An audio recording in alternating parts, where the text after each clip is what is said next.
अस्सलाम वालेकुम। मैं हूं फैसल शाहनवाज। आज की वीडियो में हम बात करने वाले हैं स्टेट बैंक ऑफ पाकिस्तान की जानिब से किए हुए उन इकदामात के बारे में जो कि ट्रेड बेस्ड मनी लॉन्ड्रिंग और टेरर फाइनेंसिंग को रोकने का बहुत बड़ा मुवस्सर बन सकते हैं।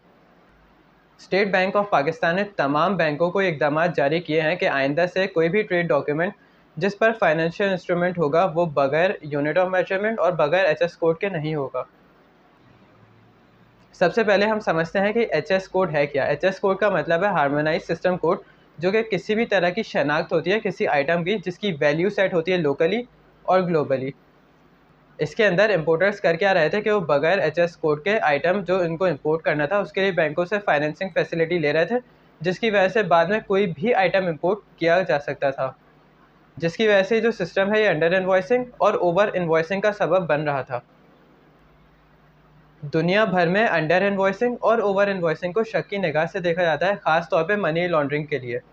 और ग्लोबली टेरर अटैक्स होने के बाद से इसको टेरर फाइनेंसिंग की तारीफ में भी शामिल कर दिया गया है, जिससे ये जाहिर होता है कि बगैर एच एस कोड की जो ट्रेड है उसके लिए जो पेमेंट्स की क्लियरेंस है वो कितनी ज़्यादा रिस्की हो सकती है।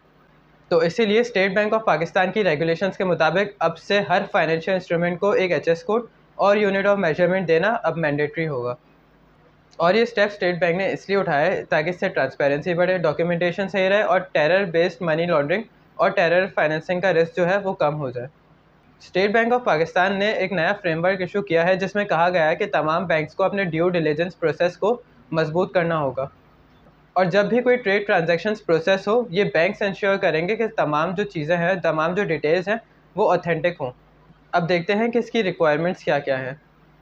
हर फाइनेंशियल इंस्ट्रूमेंट में जो सामान है उसका नेचर, उसका नाम, उसकी वैरायटी सब लिखना अब मैंडेटरी होगा। इसके अलावा जेनरिक डिस्क्रिप्शन जो होती है, जैसे कि बहुत सारे लोग यूज़ करते हैं अदर्स, उसकी कैटेगरी जो होती है अदर्स में डाल देते हैं, तो अब उसको अवॉइड करना होगा। और अगर आप यूज़ करते हैं तो उसकी एक स्ट्रॉन्ग जस्टिफिकेशन भी देनी होगी अब। इसके अलावा फुल प्रोडक्ट डिटेल्स और एच एस कोड देना अब लाजमी हो गया है। इसके अलावा जो पार्टी का नाम होगा उसको पूरा नाम लिखना होगा उसका, और जो एब्रिविएशंस हैं अब वो नहीं लिखे जा सकते। इसके अलावा अगर एक एच एस कोड है वो बहुत सारे मल्टीपल प्रोडक्ट्स को कवर करता है, तो अब से फाइनेंशियल इंस्ट्रूमेंट में हर प्रोडक्ट को सेपरेटली मेंशन करना होगा। इसके अलावा यूनिट ऑफ मेजरमेंट में वो जो वेट टर्म्स यूज़ होती है, जैसे कार्टन हो गए या बॉक्सेस हो गए, अब वो यूज़ नहीं हो सकते। आपको पूरी क्वांटिटी मेजर करनी पड़ेगी, जैसे कि कितने पीसेज हैं, या अगर वेट है तो कितने किलोग्राम्स वगैरह वेट है। इसके अलावा ब्रांड और ट्रेडमार्क तभी एक्सेप्टेबल होगा जब उसका जेनेरिक प्रोडक्ट का जो नाम है वो उसके साथ हो।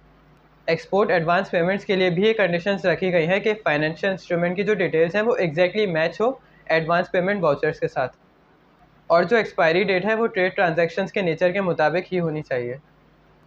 तो ओवरऑल देखा जाए तो जितने भी रूल्स हैं ये हमारे फाइनेंशियल सिस्टम को सिक्योर रखने के लिए रखे गए हैं, और जो लोग फ्रॉड कर रहे हैं, इसके अलावा इलीगल एक्टिविटीज़ कर रहे हैं या मिस रिपोर्टिंग कर रहे हैं, उनका रास्ता बंद किया जा सके।